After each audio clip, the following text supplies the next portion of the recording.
Takiti patakiti dum patak dum takata dum dum taria takiti takiti patakiti dum patak dum takata dum dum taria dum tikat kitata dum tikat kitata dum tikit kitak tikit kita dum tikit kitak tikit kita.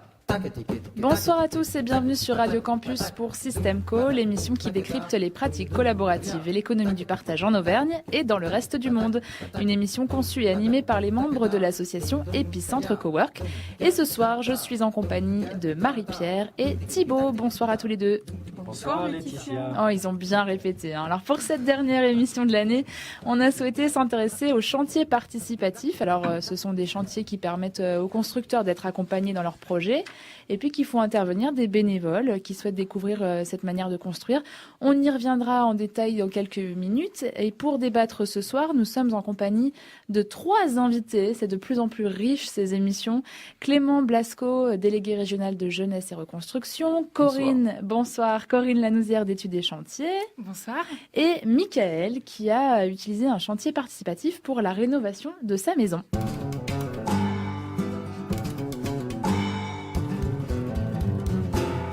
Alors, avant d'entamer la discussion avec nos invités, je me tourne vers Thibaut. Alors Thibaut, ça t'inspire quoi, ce mot chantier ? Ça m'inspire, c'est un peu le chantier. Nous nous lançons dans un sacré chantier. C'est un vrai chantier ce projet-là. Enfin bon, ça nous évoque une tâche conséquente, complexe, longue et parfois un petit peu laborieuse tout de même. Dans tous les cas, le chantier se fait à plusieurs et il est la concrétisation d'une idée, d'un projet, d'un rêve. Se faire ensemble est générateur de brassage culturel. Les artisans essaient de travailler ensemble, le commanditaire essaie de se faire comprendre et de comprendre tout ce qui se passe. L'architecte tente de coordonner le tout et de respecter le projet initial. Les usagers se demandent déjà si cela convient vraiment à leur pratique. Bref, c'est une aventure humaine. On y partage des savoir-faire, des repas, on échange des histoires, des bonnes blagues, on se fait de nouveaux réseaux de connaissances, etc. On fait culture, en somme, autour d'un but commun qui rassemble toutes ces personnes. Par exemple, la réalisation de tels bâtiments, de telles places, de tels bancs publics, de telles maisons de famille. C'est une affaire, effectivement, de famille, ou parfois de villages, ou encore d'entreprises, d'associations, de groupements. Et tout ceci est aussi diversifié que le sont les projets. La concrétisation, cette construction d'une idée, est un fait générateur de solidarité à de nombreuses échelles, qu'elles soient institutionnelles ou de proximité. Par exemple, quand mon voisin me prête sa perceuse et que tel autre ami me donne la main pour faire telle tâche. Toutefois, se faire ensemble est parfois ardu et l'ouverture n'est pas toujours au rendez-vous. Tous les chantiers d'équipement public sont marqués d'une pancarte « Chantier interdit au public ». Les discordes aussi alimentent beaucoup nos discussions. Mais comment l'architecte a-t-il pu penser un truc aussi peu pratique ? Le maçon a encore oublié de penser au passage des tuyaux du plombier. Cette réunion de chantier était encore plus inutile que les précédentes. Des expériences, parfois, souvent, de plus en plus, émergent de toutes parts dans le monde. Le chantier s'ouvre, se rouvre peut-être, et on commence à avoir des réunions de chantier comme des auberges espagnoles, des lancements de premières pierres comme des fêtes de quartier, des blogs innombrables qui partagent les connaissances acquises. Et parfois même, des projets qui utilisent le faire ensemble comme un prétexte pour créer des moments collectifs, comme nous allons le voir avec nos invités dans cette émission. Merci Thibaut. Alors justement, découvrons nos invités. On va essayer d'en savoir un petit peu plus sur nos invités, sur les structures qu'ils représentent. Alors Clément Blasco, d'abord, Jeunesse et Reconstruction. C'est une association, c'est ça, qui existe depuis 1948. Quel est son rôle ? Qu'est-ce que vous faites exactement ? Alors, exactement, c'est une association, loi 1901. Donc, Jeunesse et Reconstruction a été fondée en 48, bravo. Juste après la Seconde Guerre mondiale, son but, c'était vraiment de réunir les jeunes européens autour d'un projet commun, d'intérêt collectif, le chantier justement participatif, le chantier de jeunesse. Donc ils intervenaient sur différents bâtiments, différentes choses.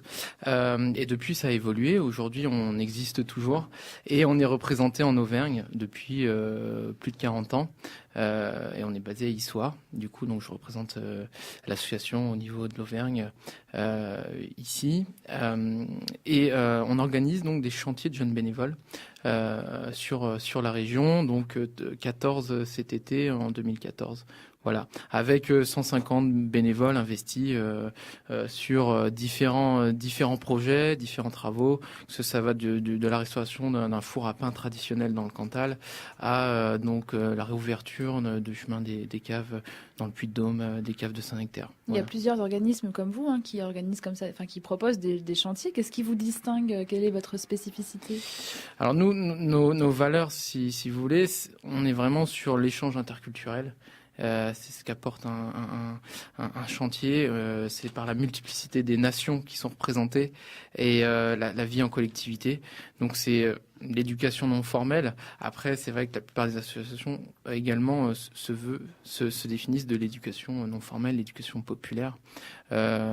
Nous, ce qui distingue, c'est vraiment on est vraiment attaché à l'outil chantier, enfin au chantier de jeunes bénévoles, et c'est notre cœur d'activité de l'association. Merci. Alors Corinne Lanouzière, vous représentez Études et Chantiers. Même question. Qui êtes-vous? Que faites-vous?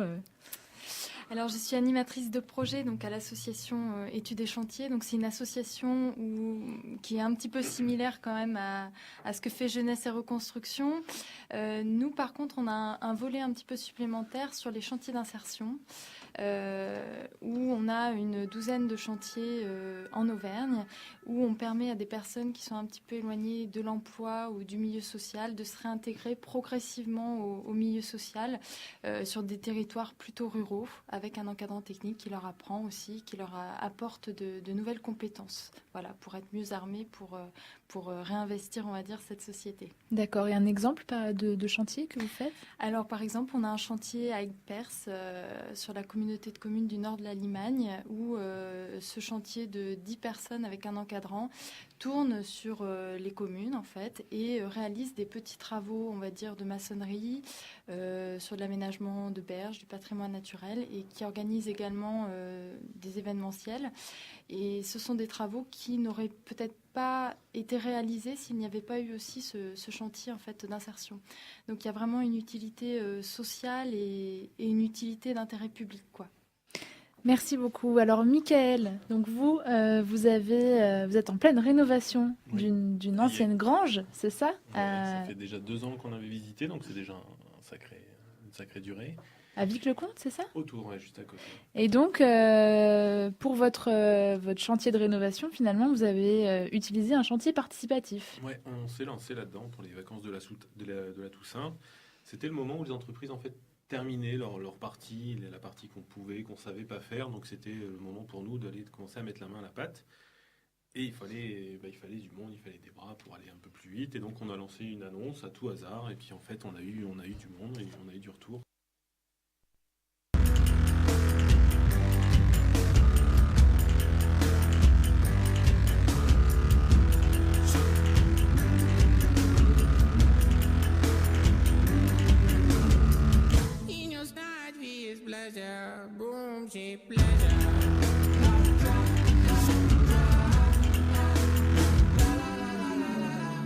Deep greedy googling about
Ça réveille, hein. Vous êtes toujours sur Radio Campus pour Systemco, une émission consacrée ce soir au chantier participatif dont nous allons parler avec Clément Blasco de Jeunesse et Reconstruction, Corinne Lanouzière d'études et chantiers et Michael, notre témoin de terrain qui rénove sa maison avec un chantier participatif.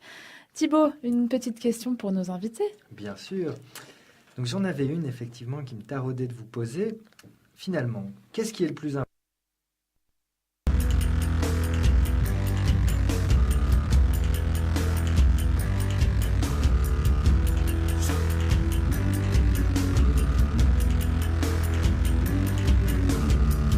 In your snide with pleasure, boom, she pleasure.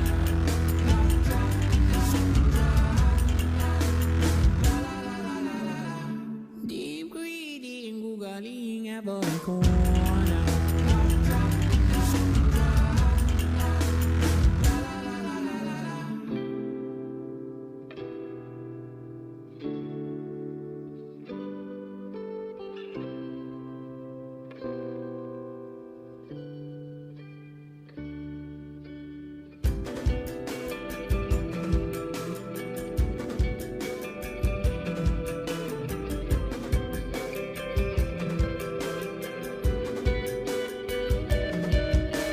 Dead in the middle of the sea, oh, double M-O-N. Little did I know then that the Mandela boys would come and man. Tall woman pulled a pylon stone and wrapped them around the necks of all the feckless men that queue to be the next. Fingers ring, la la la la la la la la needles.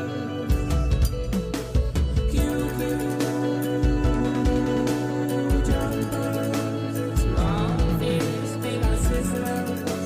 La la la la la la, linger frothers. They choir. In your hoof lies a heartland with a tempo. Our treasure, pleasure, leisure, leisure. It's all in your eyes. In your snatch with pleasure, a boom, cheap pleasure.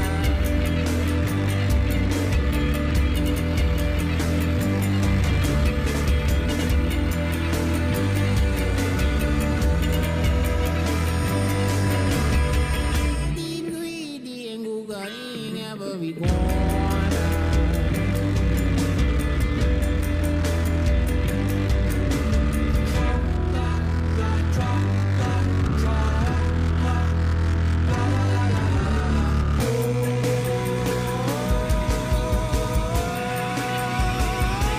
Blinded by the lights.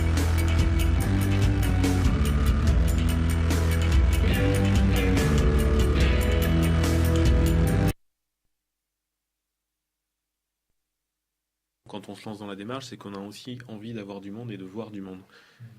J'apporte, voilà, le cadre associatif dont tu nous parlais est peut-être plus ouvert, permet plus de mettre en valeur la méthode, la démarche. Moi, j'ai quand même malgré tout un objectif et un besoin de finalité et de le faire pas trop mal. Après, c'est là où on se laisse finalement surprendre, c'est qu'on n'est pas, en tant que propriétaire, chef de chantier, on est, et j'aime pas du tout le mot chef, mais voilà, on n'est pas entre guillemets le guide, on se laisse surprendre par ce que les personnes peuvent nous apporter, on change, on bouscule l'ordre des tâches parce que celui-là, cette personne-là pourra nous apporter vachement de plus sur de la menuiserie ou de l'ossature, alors qu'on avait prévu de faire autre chose. Enfin voilà, on se laisse aussi vite surprendre, et c'est là où on en tire aussi malgré tout quelque chose. Tout à l'heure, Clément, tu disais ça enlève les barrières, mais finalement, est-ce qu'il y en a tant que ça dans la mesure où les gens qui vont venir participer à ce genre de chantier, on peut imaginer qu'ils partagent déjà un certain nombre de valeurs. Effectivement, il y a une démarche de la part du bénévole qui vient sur le chantier pendant 3 semaines et vivre en collectivité à 24 heures sur 24 avec d'autres personnes qui ne connaissaient pas juste avant. Effectivement, il y a des valeurs communes. Après, niveau culturellement, nous, on a l'habitude d'accueillir des jeunes du monde entier, que ce soit d'Asie, d'Afrique, d'Amérique et d'Europe. il y a quand même des contrastes culturels énormes et donc derrière il faut un accompagnement. Voilà. Après aussi, lorsque le chantier a lieu sur le territoire, comme disait Corinne, il y a également les personnes, les locaux qui sont là. Et eux sont pas forcément dans cette démarche aussi, puisque voilà, le chantier arrive. Là, il y a tout un travail aussi de discussion, de dialogue et aussi comment les investir sur ça. Voilà, faire accepter, les investir.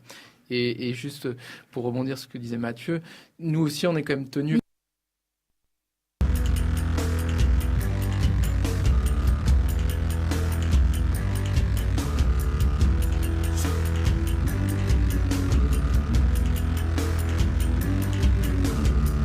In your start with pleasure, boom, she pleasure.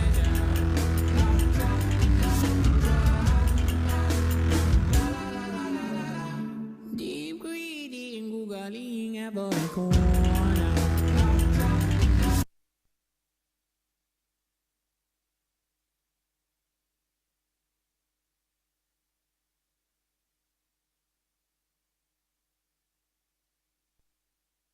était content de l'avoir fait, puis avait certainement dû prendre le temps, enfin a pris le temps de réfléchir, et s'est dit j'ai pas envie de continuer à faire de la recherche, j'ai pas envie de me lancer dans ce genre de démarche avec le contexte, les choses qui lui plaisaient plus.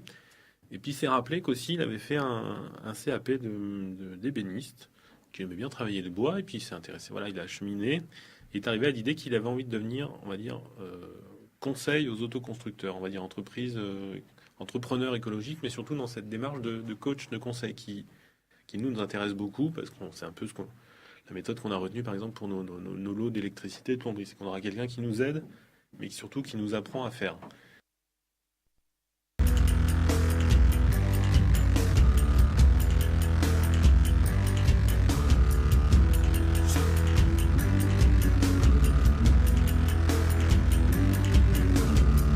In your start with pleasure, boom, she pleasure.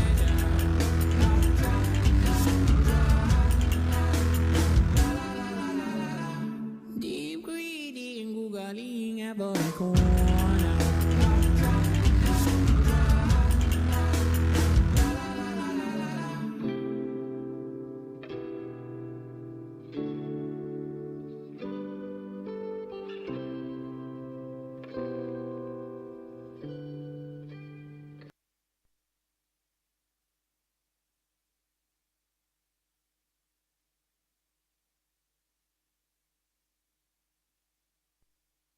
Puis tout ce qui est aussi atelier de sensibilisation, jeune public, formation.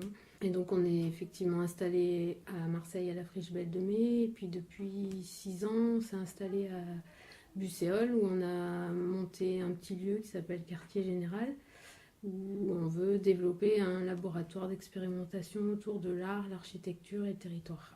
Et on a dès le début eu l'intuition que c'était pas forcément par une démarche de conception architecturale qu'on avait envie de répondre à cette question-là, mais plus par une question sensible, donc plus par une approche un petit peu détournée entre guillemets, mais plus travailler sur la question artistique. Et en quoi l'art est un média différent C'est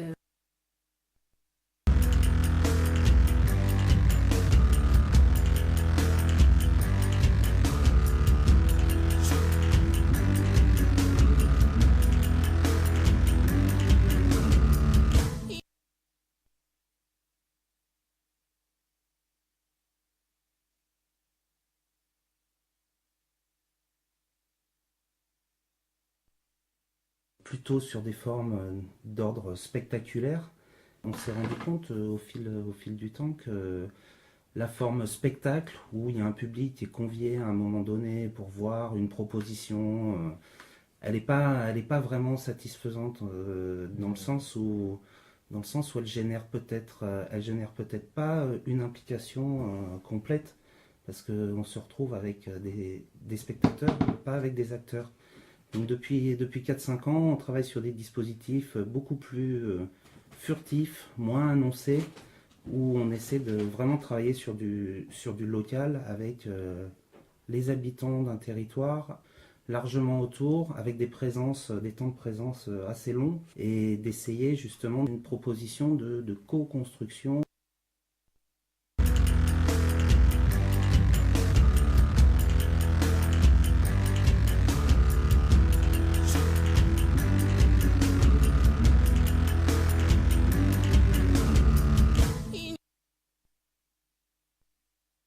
Destinée à durer. Et la co-construction, ça amène aussi une appropriation, vraiment, une prise de conscience collective, et ne serait-ce que déjà porter un regard sur ton environnement, de co-construire ensemble ce regard et d'essayer de...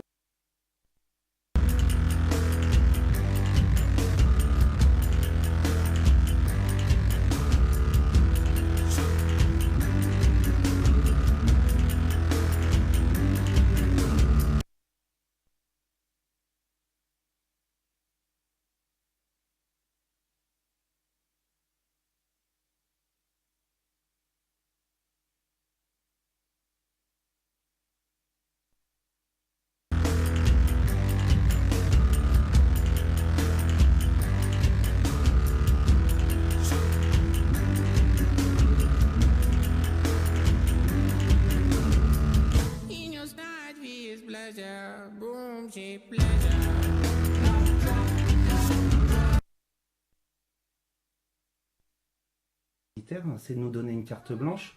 La démarche de participation, il faut être en mesure de comprendre qu'au moment où on lance cette démarche, on ne peut pas avoir une idée précise de vers quoi elle va nous mener. Donc c'est vrai qu'il y a un vrai danger pour le politique, entre guillemets, à s'engager dans ces processus. Mais effectivement, il y a cette prise de risque.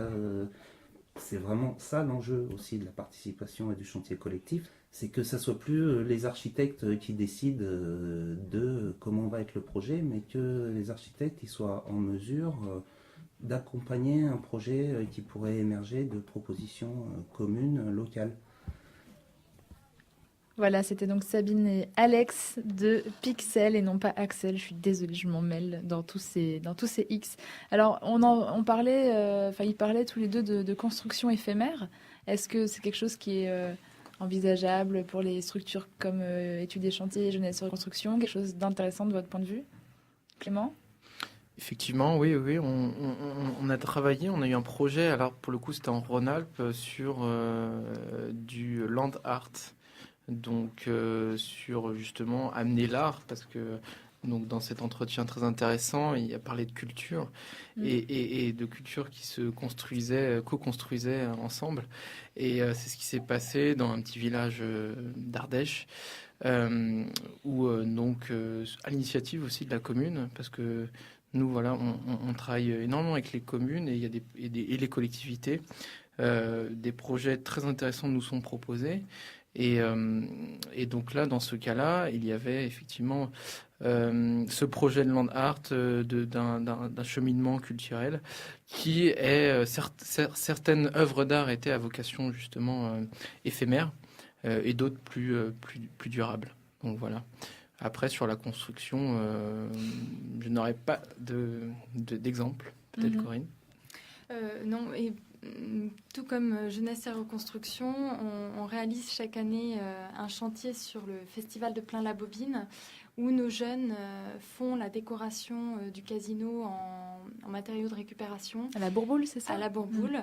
Et effectivement, ce sont des constructions éphémères puisque chaque année, on refait de nouvelles décorations et de nouveaux décors. Donc, c'est éphémère aussi.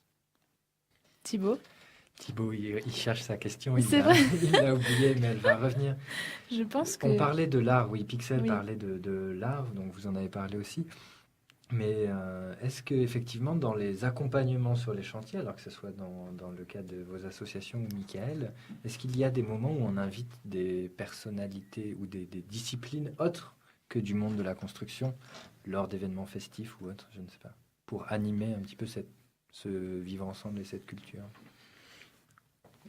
C'est vrai que de toute façon, c'est très transversal et Ce que tu as dit, Thibaut, tout à l'heure en introduction sur le chantier interdit au public, en fait, nous, on est un peu là dans une démarche un peu inverse, c'est qu'on ouvre le chantier, bien au contraire, il est ouvert au public, on l'ouvre au maximum et on l'ouvre aussi à d'autres disciplines, que ce soit la vidéo, la photographie, il y a une expression libre sur ces thématiques-là, mais également la musique. Sur certains chantiers, il y a des fêtes qui sont organisées de clôture, on va dire, de chantier, avec donc un repas international où chaque bénévole cuisine une spécialité de son pays et après ça part souvent aussi en échanges musicaux, même en scène théâtrale. Il y a eu des projets culturels autour de ça. Peut-être que Corinne, tu peux en parler ou... Michael, tu aurais aimé avoir Vous avez fait une fête de clôture de chantier ou... On ouvre notre maison, on a fait des apéros plus ou moins tous les soirs aussi. Enfin, la démarche d'ouverture, elle est dans ce partage-là. On accueille les gens. Là, comme c'était un petit chantier, comme la saison s'y prêtait pas forcément, on a accueilli les gens chez nous.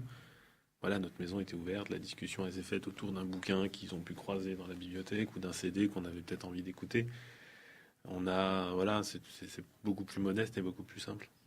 Très bien. J'avais une autre question rapide, Laetitia, si oui, tu me permets. je te permets tout à fait. Merci. À Michael, justement, les artisans avec qui tu as travaillé, est-ce que vous avez abordé cette démarche-là? Tu parlais du plombier, de l'électricien.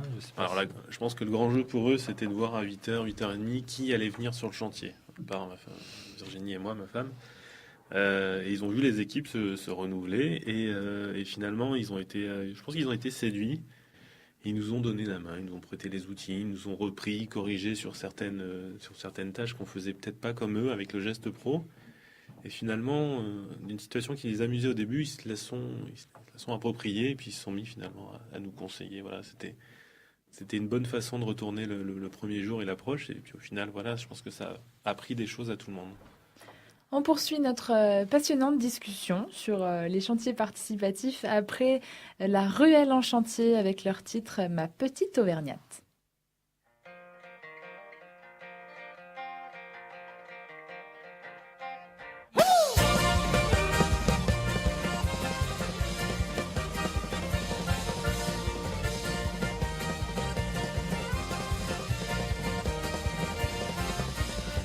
Auvergnate, elle connaît la fraîcheur des ruisseaux, des montagnes, des lacs et des rivières.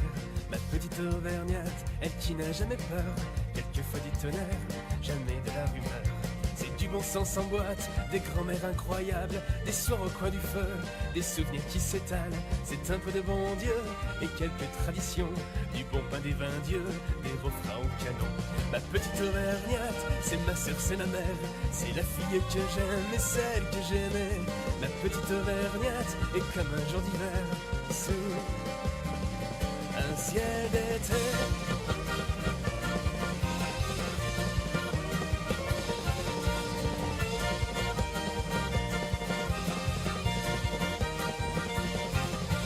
Petite Auvergnate, elle crache pas dans la soupe, œil pour œil, dent pour dent, et un sou c'est un sou.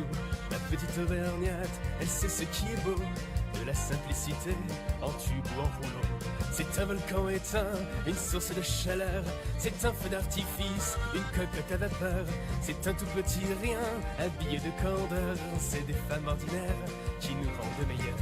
Ma petite Auvergnate, c'est ma sœur, c'est ma mère, c'est la fille que j'aime et celle que j'aimais. Ma petite Auvergnate est comme un jour d'hiver sous un ciel d'été.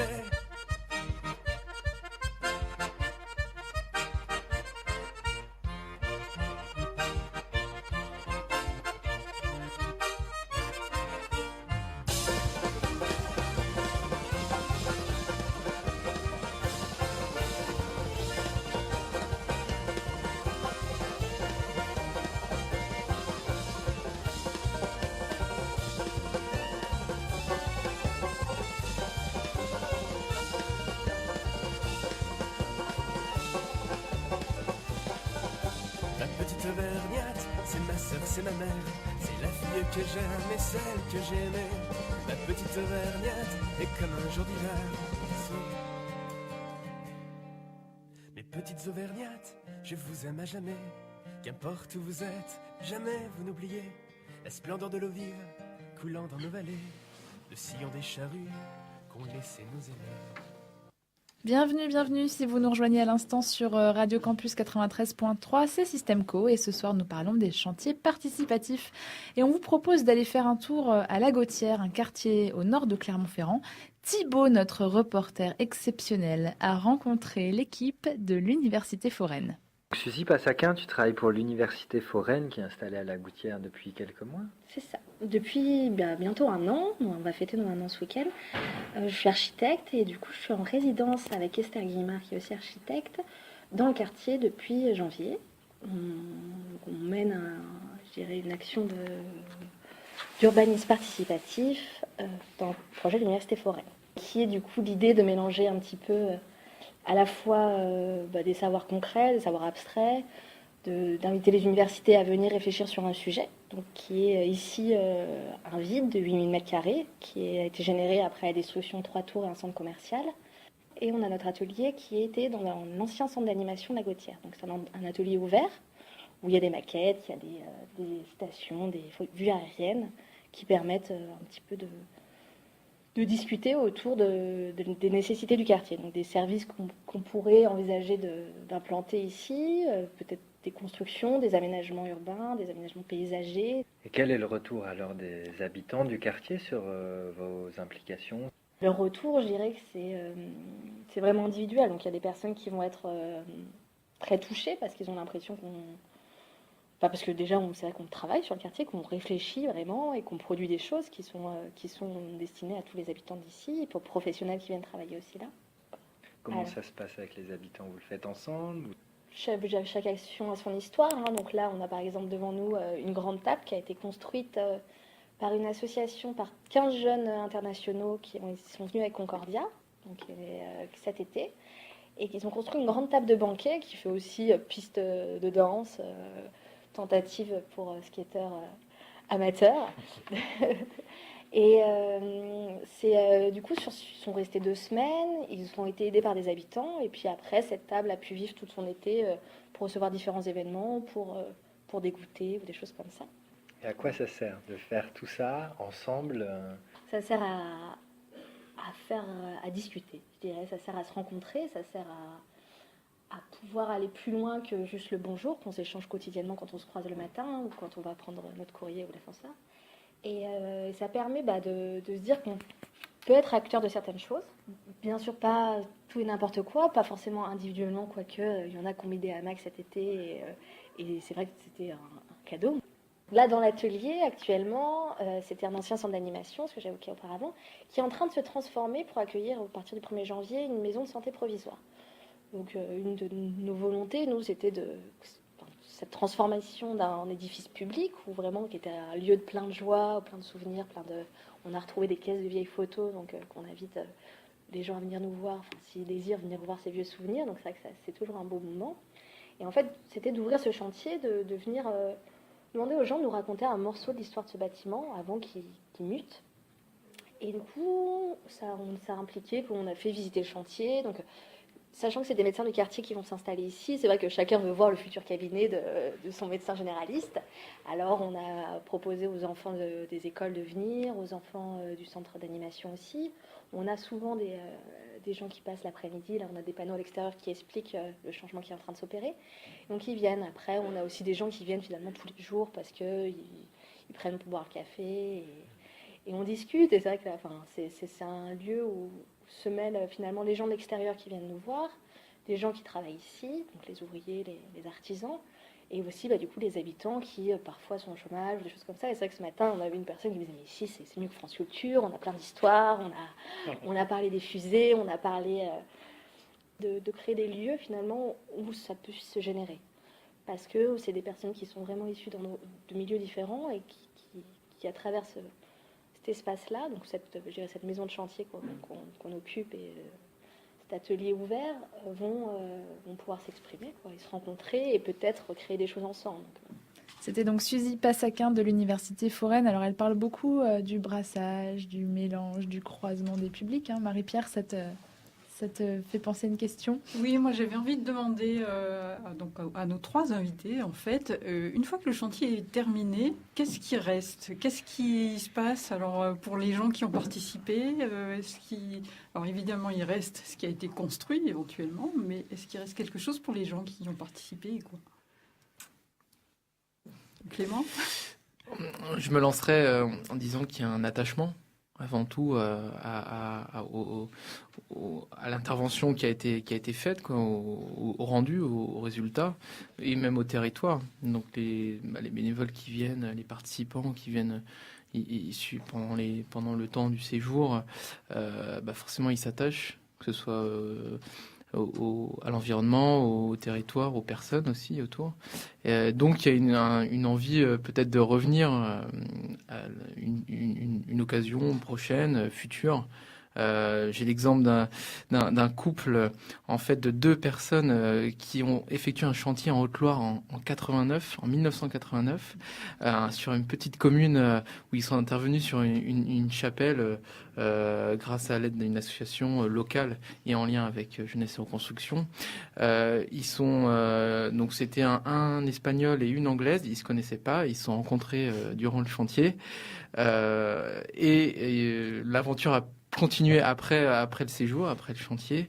Ils se sont mis ensemble, ils ont eu des enfants, ils sont mariés et ils sont revenus. Non, malheureusement, pas à ma connaissance, pas dans la chapelle. Par contre, ils sont revenus cette année, 25 ans après, exactement, sur les lieux où ils se sont rencontrés et ils ont pu voir l'évolution et puis ils ont pu retrouver aussi les personnes qui étaient présentes. Mais à part ce cas particulier, est-ce qu'en général, par exemple, les gens continuent à garder des liens ou pas? Alors, je peux pas répondre oui ou non parce que c'est très difficile en fait d'avoir un suivi, de savoir quels sont les liens finalement. Ça, c'est quelque chose. Nous, on peut, on organise, on peut faciliter les échanges. Par contre, après, les échanges, par définition, on peut pas les maîtriser. Et c'est ce qui fait l'intérêt du chantier. Corinne, tu voulais compléter? Oui, enfin, je repensais à un chantier où on a une jeune fille qui revient chaque année en vacances sur ce territoire, donc en montagne bourbonnaise, qui a vraiment été séduite par le territoire et qui a créé des liens vraiment avec des habitants et voilà, qui est toujours heureuse de revenir. Donc voilà, que ce soit pour des relations amoureuses ou pour un attachement pour un territoire, il reste toujours quelque chose d'un chantier. Est-ce que, Michael, vous avez gardé des contacts avec les gens qui sont venus travailler sur votre maison? Il faudrait, on s'évite, on est tous très pris en ce moment à la maison et il faudrait qu'on leur donne des nouvelles, on l'a pas tout à fait bien fait encore. L'émission sera certainement d'ailleurs l'occasion de leur passer un petit mail, de leur refaire un coucou, donc c'est aussi très bien. Oui, ils veulent voir la suite, mais on reste beaucoup dans le chantier, ils veulent voir la suite, ce que ça donne, ce qu'ils ont contribué à faire. Et puis après, moi j'ai l'image de mon grand là qui cherchait tous les soirs une des participantes pour faire sa partie de domino parce qu'il avait pris l'habitude de la faire avec lui. Et c'est touchant, ouais. Et après, il y avait des bonnes rencontres. C'était plein de petits moments. J'ai pas d'exemple en tête là, vraiment. C'est un tout. C'est pour ça tout à l'heure en début d'émission, je parlais de colonie où on se rend compte qu'à la fin on n'est plus ensemble. J'ai pas de meilleur moment à la fin de l'émission pour. Mais est-ce qu'il reste aussi des envies de participer à d'autres aventures de ce type ou c'est vraiment juste une parenthèse dans une Non, vie? là c'est la suite. Enfin nous la maison on en est au tout début là de notre partie donc on a envie d'avoir encore du monde. Le chantier est vraiment libre. C'est pour partager tout ce qui nous reste à faire. Donc il y aura certainement d'autres personnes et on aura d'autres bonnes rencontres. Et est-ce que cela, toi, Michael, et à ta femme, ça te donne envie d'aller participer à des chantiers ailleurs? Parce qu'il y a un vrai réseau international de chantiers. Et est-ce que plus tard, tu imagines? Ouais, pas tout de suite, parce que là, on est très dans notre projet, qu'on a envie de le mener à bien et à terme. Ouais, pourquoi pas. Ça nous rappelle aussi nos voyages, les voyages qu'on a pu faire à la rencontre de gens. Tout est lié. Donc oui, pourquoi pas aller voir d'autres choses. C'est vrai, pour rebondir, le fait d'accueillir un chantier de ce type, pour le cas des chantiers de jeunes bénévoles, les jeunes locaux, en étant en contact et en participant, que ce soit aux activités ou même aux travaux, ça donne envie effectivement de partir, et on est vraiment là-dessus sur la mobilité des jeunes, la mobilité internationale, leur donner envie de partir pour aller découvrir autre chose et pour mieux revenir avec un tas d'expériences. Aujourd'hui, on est vraiment dans cette période aussi donc, de développement de l'économie collaborative, où on voit les gens qui s'impliquent de plus en plus, ce qui se passe dans le quartier de la Gautière. Enfin, on est vraiment dans une démarche sur plein de domaines d'inclure les gens. Qu'est-ce que ça révèle, selon vous, un manque d'action concrète? On essaie de se rattacher à du solide. Qu'est-ce que ça peut révéler, en fait, cette tendance Alors, je crois qu'actuellement, il y a vraiment un besoin de partager des choses et de ne pas être seul de son côté. C'est vrai qu'au niveau des chantiers, quelque chose qu'on n'a pas abordé, c'est vraiment la mixité sociale, parce que sur chaque chantier, on accueille 3 à 4 personnes qui viennent de foyers ou qui ont des difficultés particulières et à qui on consacre un accompagnement particulier. Et je pense qu'actuellement, la société a besoin de ça, a besoin d'avoir des contacts et des échanges sans qu'il y ait vraiment de finances derrière ou un intérêt personnel, on va dire... ou individuel. Ou individuel, voilà. Et je crois que c'est ça, c'est vraiment ça que ça traduit, en fait. Aussi peut-être est-ce que vous avez aussi une mixité intergénérationnelle? Est-ce qu'on a un croisement des générations sur ces chantiers, ou c'est que des jeunes finalement? Oui, alors en fait, on a des chantiers adolescents de 14 à 17 ans et des chantiers adultes de plus de 18 ans. Alors la majeure partie du temps, les chantiers adultes, on va dire, sont 18-30 ans. Il arrive qu'on ait des retraités jeunes dynamiques. Ça nous est arrivé cette année où on a eu une Serbe de 70 ans qui pétait la forme parce que elle était championne olympique de natation dans ses plus jeunes heures. Mais après, on a sur le terrain concrètement la population locale et vraiment, on va dire, la tranche 40, 50, 60 ans qui sont vraiment en demande de ces échanges culturels et de ces voyages un petit peu à travers ces jeunes qui amènent chacun une culture différente et qui vont faire partager un petit peu tout ça, quoi. Et je pense que le chantier, finalement, vous n'avez pas au niveau des phénomènes de société, aujourd'hui, il n'existe finalement que très peu d'occasions de rencontres et d'échanges, d'occasions de rencontres entre différentes générations. Et c'est ce que permet le chantier, et les gens en ont besoin. Et donc, ça permet vraiment de se faire rencontrer différentes générations. C'est un espace de dialogue, en fait. Et c'est pour ça qu'il y a autant de clivage entre les générations. C'est qu'il y a très peu d'occasions, finalement, dans notre société. Tout est compartimenté entre les générations, que ce soit la culture, que ce soit le travail même. Donc voilà, les chantiers participatifs, les jeunes bénévoles permettent de faire rencontrer les différentes générations. Marie-Pierre ? Oui, est-ce que vous avez mesuré, par exemple, sur ces chantiers, donc qui sont des chantiers publics, qu'une fois le chantier terminé, ça change quelque chose dans l'ambiance du village, par exemple? Est-ce qu'il y a des choses qui se passent différemment après un chantier comme ça? Déjà, il y en a souvent, et là on parle de toutes les générations, ils gardent contact à travers, que ce soit les réseaux sociaux, mais même les cartes postales. Il y a souvent des bénévoles qui retournent, lorsqu'ils retournent dans leur pays, ils envoient une carte postale de leur village et leur envoient aux personnes qu'ils ont eues en contact. Est-ce que pour les gens du village, oui, entre eux, il se passe des choses différentes? Enfin, est-ce qu'ils apprennent à mieux se connaître, ou est-ce qu'ils partagent des choses différemment? Oui, ça me fait penser effectivement, pour donner un cas concret, parce que encore une fois, c'est très difficile à mesurer. C'est très difficile, mais par contre, dans le cas concret, des soirées à l'occasion d'un repas international dans une ville, dans un village qui s'appelle Chalvignac dans le Cantal, qui est composé d'une dizaine de hameaux, de petits villages en fait. C'était la première fois où 3 villages, les habitants de 3 villages différents étaient réunis à la même soirée. Ça, ils n'avaient jamais encore vécu ça. Donc, bien sûr que ça amène des échanges. Et après, la suite, intuitivement, je pense que oui, effectivement, ça permet de se revoir, de créer de nouveaux échanges ensuite. Merci à tous les 3 pour vos témoignages, pour vos apports sur ce sujet des chantiers participatifs. Alors, vous pouvez rester avec nous pour la chronique de Miss Éthique qui sera proposée après Construction de Mr. Oiseau.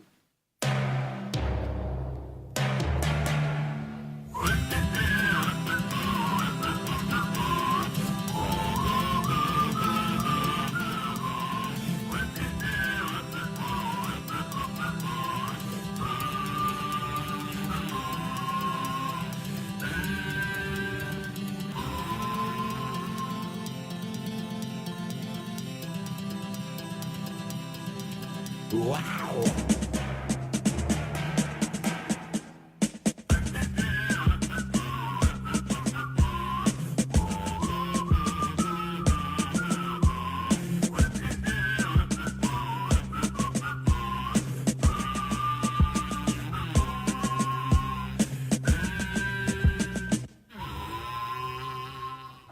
Alors ce mois-ci, Mister Tic cède sa place à Miss Éthique. Et dans cette chronique, tu nous parles à ta manière, Miss Éthique, des valeurs collaboratives. Alors en octobre, tu t'en étais prise à mes boucles d'oreilles pour illustrer la valeur des choses. Aujourd'hui, je crains le pire, je me cache. Non, détrompe-toi. Je sais que j'ai commencé très fort, mais c'est promis, désormais, je serai très bienveillante envers les autres. Et du coup, je vais m'en prendre à moi. Oh non, Marie-Pierre, mais tu ne le mérites pas pourtant. Oh, tu es super gentille, mais n'empêche, des fois, je me sens ridicule. Par exemple, depuis que nous faisons du coworking, combien de fois je me suis sentie idiote devant mon ordinateur parce que j'arrivais pas à installer l'imprimante, parce que je n'arrivais pas à ouvrir un document dans Google Drive ou pour des trucs encore plus simples. Bon, je sais, c'est une question de génération, mais quand même, des fois, ça tourne à la caricature. Et c'est encore pire quand il faut faire un peu de bricolage. C'est fou comme les marteaux ou les ciseaux font preuve d'autonomie dès qu'ils sont dans mes mains. Est-ce que tu serais en train d'essayer de dire que le ridicule est une valeur collaborative ? Eh bien, presque. En tout cas, dans le monde du collaboratif, il est toléré ou même il est nié. Et c'est ça qui est intéressant. Personne ne s'est jamais moqué de moi quand je demandais de l'aide sur des outils numériques. Je trouve toujours quelqu'un pour m'expliquer patiemment comment fonctionne Google Drive. Et ça m'étonne à chaque fois. Oui, mais c'est aussi parce qu'on sait qu'on peut compter sur toi quand il faut corriger les fautes d'orthographe dans un dossier ou quand il faut faire les comptes de l'association. À chacun ses points forts et ses points faibles. Alors, je vois que nous faisons assaut de gentillesse réciproque depuis le début de cette chronique. Eh bien, c'est ça, la valeur dont je veux parler aujourd'hui, la bienveillance. C'est quand même plus agréable que de se faire la gueule ou de se mettre des bâtons dans les roues, non ? Et oui, mais pourtant, dans le monde du travail classique, c'est souvent ce que vivent les gens. Dans un espace de coworking, dans un Fab Lab ou dans un système d'échange local, par exemple, les rapports sont généralement différents. On reconnaît ces différences de compétences. Elles apportent de la complémentarité et une réciprocité bien comprise où chacun finit par y trouver son compte finalement. C'est vrai que c'est souvent des ambiances détendues et dans le monde d'aujourd'hui, ça fait du bien. Alors non seulement ça fait du bien, mais ça va même plus loin que ça. Quand on évolue dans un environnement bienveillant, on hésite moins à prendre des risques, à se lancer, à oser proposer une idée ou développer un projet. On a moins peur que l'idée paraisse ridicule. On sait qu'on trouvera toujours un soutien, un conseil ou un coup de main si le projet est trop lourd ou apparaît bancal. Du coup, ça incite à être plus créatif, plus inventif et ça ouvre plein de possibles. C'est beau tout ça, mais c'est pas un peu bisounours quand même ? Est-ce que vraiment tous les gens qui participent à des démarches ou à des projets collaboratifs veulent d'emblée le bien de l'humanité ? Alors oui et non. En fait, tout l'intérêt du mouvement collaboratif, c'est qu'il a des vertus pédagogiques.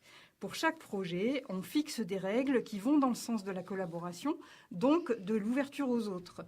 Du coup, même si quelqu'un vient d'abord pour d'autres motifs, comme par exemple pour faire des économies ou pour résoudre un problème, il est bien obligé de se plier aux règles et de s'ouvrir aux autres. Du coup, des comportements comme la bienveillance se disséminent naturellement. En plus, on finit assez vite par y prendre goût. Prenons un exemple, les AMAP. Le principe, c'est qu'on paie le prix nécessaire pour que l'agriculteur ait un revenu décent, quelle que soit, je me perds dans mes feuilles, quelle que soit la quantité des récoltes. Soit on accepte ce principe de solidarité, soit on continue d'aller pousser son caddie au supermarché. Et si on accepte, on va vite comprendre que l'intérêt de tous, ce n'est pas de payer ses navets au kilo. L'intérêt, c'est que le paysan survive pour continuer à produire des navets. On change de point de vue et on réinvente le pays des bisounours, CQFD. Je veux être un bisou, que j'en veux plein dans le cou, un nounours. Comme de la mouche à bisounours, elle me colle tous les bisounours. Oh oui, je veux être un bisounours, c'est tout. C'est tout? On ne pouvait pas résister quand même à vous passer le générique des Bisounours qui a vraiment enthousiasmé Thibaut. Et donc, on va quand même terminer cette émission avec un petit peu de sérieux, enfin un tout petit peu, hein, comme d'habitude avec les rendez-vous, l'actualité du mois de décembre. Alors bon, c'est vrai que c'est les fêtes, mais il y a tout de même quelques événements à ne pas rater, Marie-Pierre. Oui, alors pour une fois, on va parler de nous. L'association Épicentre Cowork s'est lancée dans le projet de créer un tiers-lieu. Ça va s'ouvrir au mois d'avril, rue Saint-Dominique à Clermont. Et l'actualité en ce moment, c'est que nous lançons une campagne de financement participatif sur la plateforme Ulule.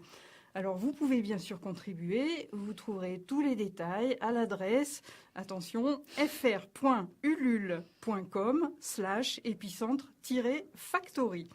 Vous pourrez aussi retrouver toutes les références sur notre blog.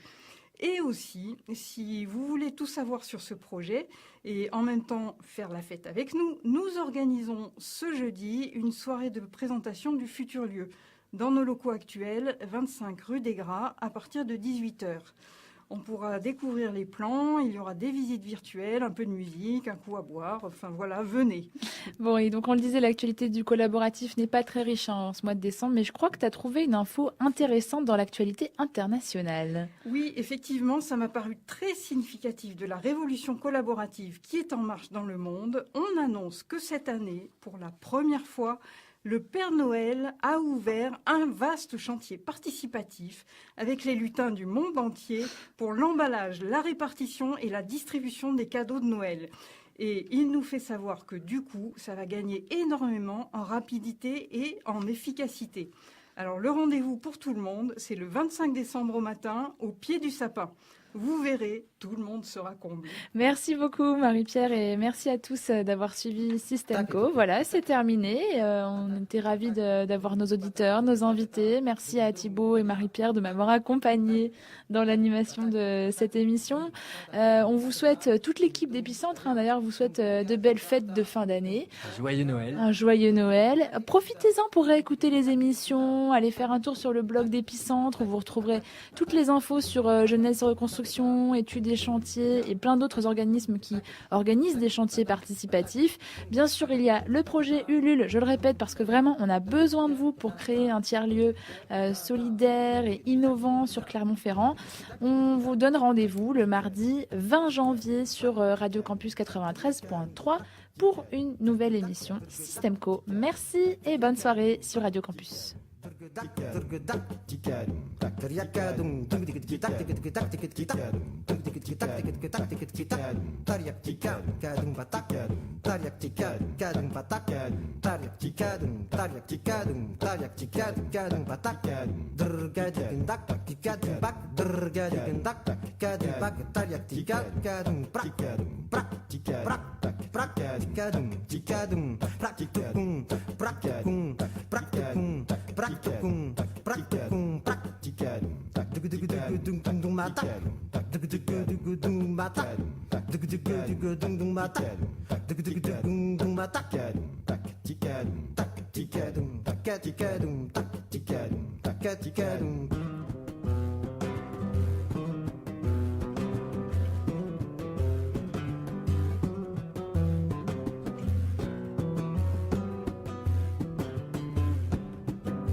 précis pour traiter ma thérapie, ma théorie, un texte, mon remède, c'est de la poésie urbaine. Ancré à l'encre, nécessité de la métaphore malgré les remous pour que ma barque arrive à bon port.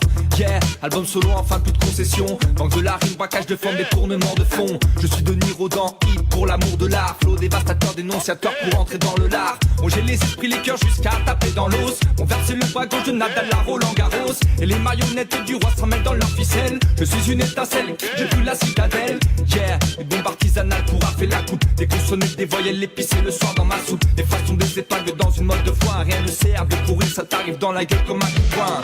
Mon âme n'est pas à vendre. Mon âme n'est pas à vendre. Mon âme n'est pas à vendre. Mon âme n'est pas à vendre. Mon âme n'est pas à vendre. Mon âme n'est pas à vendre. Mon âme n'est pas à vendre. Mon âme n'est pas à vendre. Mes pages se remplissent comme un bon compte caché en Suisse. Politicien véreux, tout est propre devant l'édifice. Mais quand l'imposition grammaticale s'immisce, lis entre les lignes pour ressentir tous les bénéfices. Yeah, livraison de mots juste pour moi-même. Je m'applique sur l'emballage, ça claque, dis-moi si tu aimes. L'esquisse d'un sourire et sans cesse faire bouger la tête. Et ma chansonnette continue d'être cette allumette. La dynamique pour faire péter la droite décomplexée, qui ressort du placard les chemises noires bien repassées. Et pendant que la gauche discourt sur sa morale, elle remplit ses caisses pour bâtir son patrimoine. Yeah, encore tellement de choses à balancer. C'est gratuit, va sur YouTube si tu veux m'écouter. Le faire bien pour mettre à la brise à haut et ma femme. Fière et la tête haute sans jamais vendre mon âme. Mon âme n'est pas à vendre. Mon âme n'est pas à vendre. Mon âme n'est pas à vendre. Mon âme n'est pas à vendre. Mon âme n'est pas à vendre. Mon âme n'est pas à vendre. Mon âme n'est pas à vendre. À maman fait un vinyle collector avec mes cendres, mes cendres, mes cendres, mes cendres, mes cendres, mes cendres, mes cendres.